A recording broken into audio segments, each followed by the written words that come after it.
opening piece of the letter of St. Peter that we read today was concerning the salvation of your souls.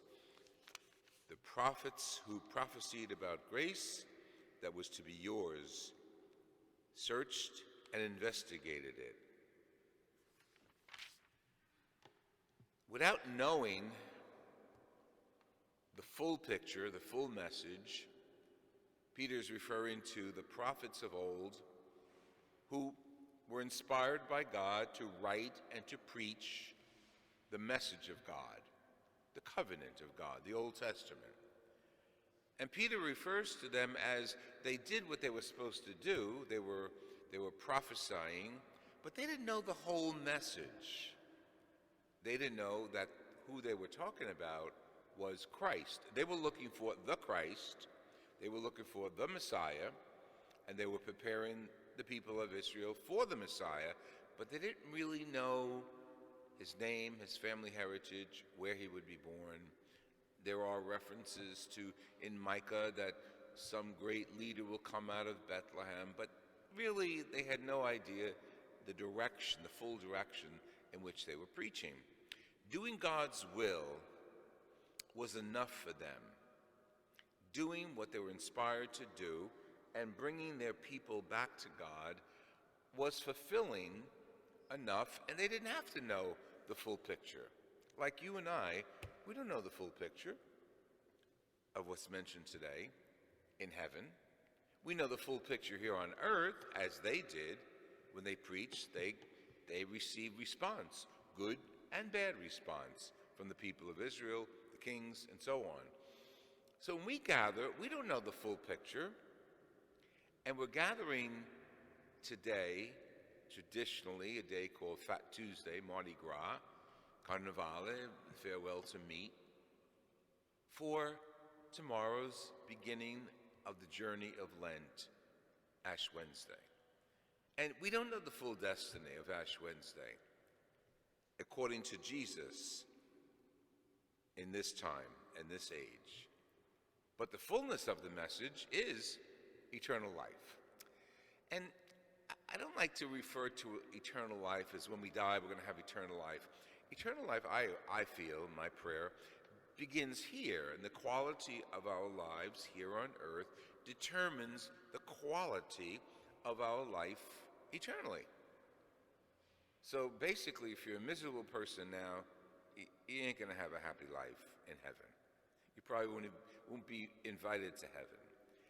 If you're a patient person, a person with faults, like all of us, but who gets over their faults and doesn't stay stuck in them, and who goes forward and lives the Christian life following Jesus and his example, well, our fulfillment, we're experiencing it now. Part of the fulfillment is the cross and then the resurrection. So the end of our lives will be fulfilled, and we will have hundreds of brothers and sisters and children and land and all that good stuff. Not physically, but spiritually. We'll be part of a vast experience of heaven. As we begin our journey tomorrow, it's good to look at today, Ash Wednesday, right, just a matter of hours away. When we hear Peter say to Jesus, "We've given up everything and followed you," well, he gave up nothing for what he got in return. By comparison, he gave up maybe his fish nets and his family even, and we're not asked to give up our families unless some of us are called to a hermitage or a cloistered ministry, but most of us are not called away from our families, but to do ministry. We get away from our families. We do God's work, and then we go back to our families, and we're part of them again. But giving up is a great challenge for us during Lent. And I prefer thinking, oh, we can give up stuff, we can give up food. Most of us need to give up food anyway, myself included. But giving up what's frivolous, giving up what I don't really need, but I have and I like and I enjoy. But for the sake of sacrifice, for the sake of experience the fullness of what the giving up is all about. And it's not, as Jesus said, lands, children, and wives and mothers and fathers, but it is for persecution and eternal life. So we give up, or we do something for Lent in order to have a better quality of life. Put the stuff away that holds us bound, whether it's food or delicacies or frivolous behaviors or things we enjoy. Give them up in order to have a better experience of the fullness of life. And the athletes teach us that phrase, no pain, no gain, is somewhat applicable. And the athletes teach us that. My nephew is an athlete in Providence College in Rhode Island. And yesterday I spoke to him. He called me early in the morning. It was after Mass. He called me to wish me bon voyage. I'm leaving the country in a few days. I'll mention that later. And have a good time.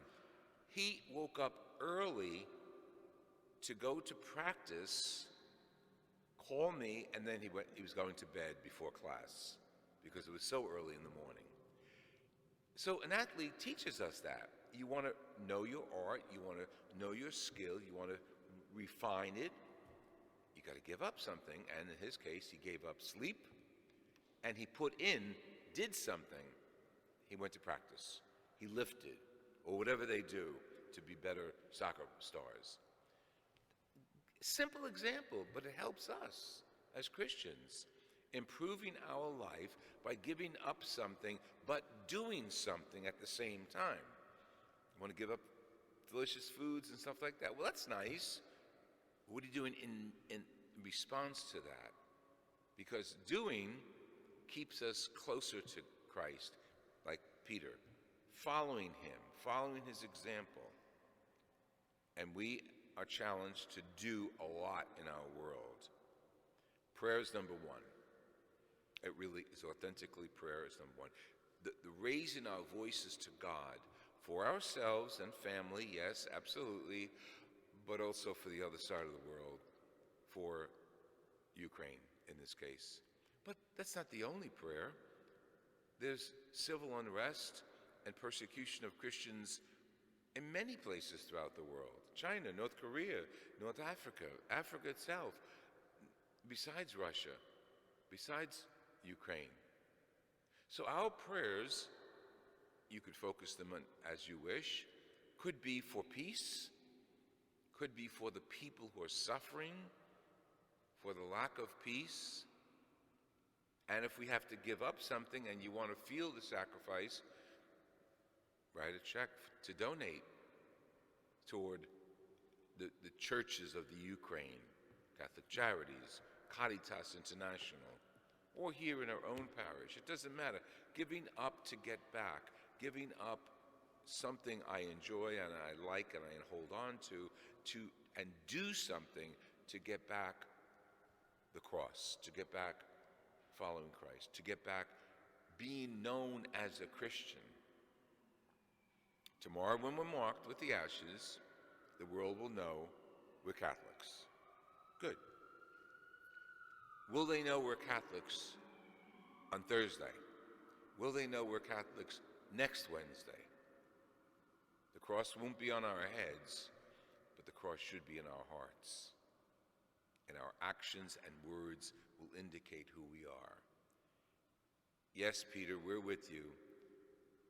We want to start giving up to follow Jesus more closely.